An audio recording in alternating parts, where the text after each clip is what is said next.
Now hitting on probably I'll say one of the weirder aspects of this phone and one of the best aspects of this phone simultaneously. So first of all, this thing does have Android Pie on it. It did get upgradable to Android 10.0, and I'm unsure if it got One UI 3, and I think that's one of the bigger problems with this type of device.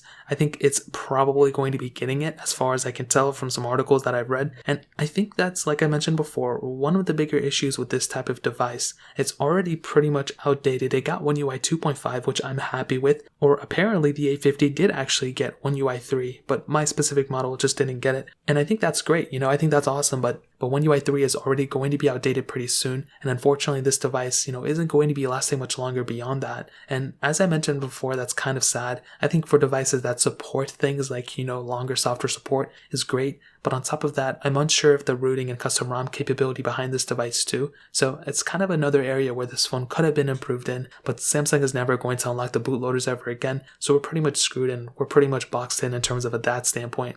But I think at the end of the day, as I always mention and I always state, this device is okay right now in terms of software, but very soon it could be outdated. So that's a pretty big thing to keep in mind. But I will tell you, on the flip side, one of the best things about this phone, believe it or not, is the battery. This device has a 4,000 mAh battery inside of it, and that is a massive size battery for sure. Having that big of a battery on this type of phone is going to be giving you a beautiful experience. You're going to be getting long lasting. This phone can last you all day and then some. And as I mentioned before, that is a pretty big asset for it. Now, on top of that, one little tiny thing that I have to mention is that there's no reverse wireless charging, which is okay, but there's no wireless charging either. And that is a pretty big deal. When you have a phone like this, you want it to last as long as possible. You want it to be as future-proof as possible. And this device, unfortunately, does not have any reverse or wireless charging. Kind of annoying, I know, but again, you do get better battery life and a big battery at that. So I think that's a pretty big thing too. So in terms of that pretty much covers it up there. Now,